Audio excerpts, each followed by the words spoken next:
মুখ্যমন্ত্ৰী অতদিনে তেওঁলোকে এটা তেওঁলোকৰ নেৰেটিভ হেতু হৈ গ'ল হিন্দু মুছলমানৰ তেওঁলোকৰ নেৰেটিভ মানে সাম্প্ৰদায়িকতা মেৰু বিভাজন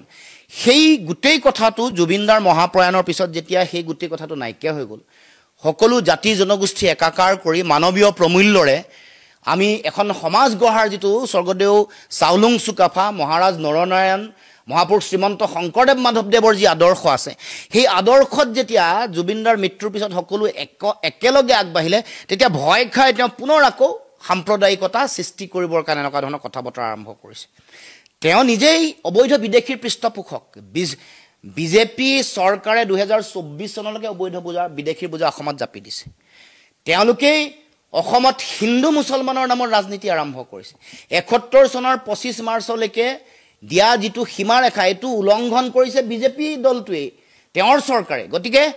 এই গুটেই চিন্তাৰ যোগেদি তেওঁ এটা মানুহৰ মাজত পুনৰ সংকীৰ্ণতাৰ বিখবাস্প বিয়পাব হৈছে কিন্তু যিমান চেষ্টা কৰিলো মই দৃঢ়তাৰে কৈছো যে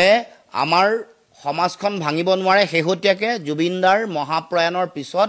ৰাইজে সকলোৱে এটা সিদ্ধান্ত লৈছে যে যেটো তেওঁ দি থৈ যোৱা মানৱীয় প্ৰমূল্য যেটো মানুহৰ মাজত সমন্বয় একতা ভাতৃত্ববোধৰ যি বান্ধোন হেতু কোনো কাৰণতে বিঘ্নিত নহয় মুখ্যমন্ত্ৰীয়ে যিমান হাজাৰ চেষ্টা নকৰক লাগিলে এই মানুহৰ মাজত এটা ভুল বাৰ্তা মানুহৰ মাজত সংকীৰ্ণ বাৰ্তা এটা দিবৰ কাৰণে চেষ্টা কৰিছে তেওঁৰ মগজতে সাম্প্ৰদায়িকতা আছে ধৰ্মীয় উন্মাদনা আছে ঘৃণা আছে সংকীৰ্ণতা আছে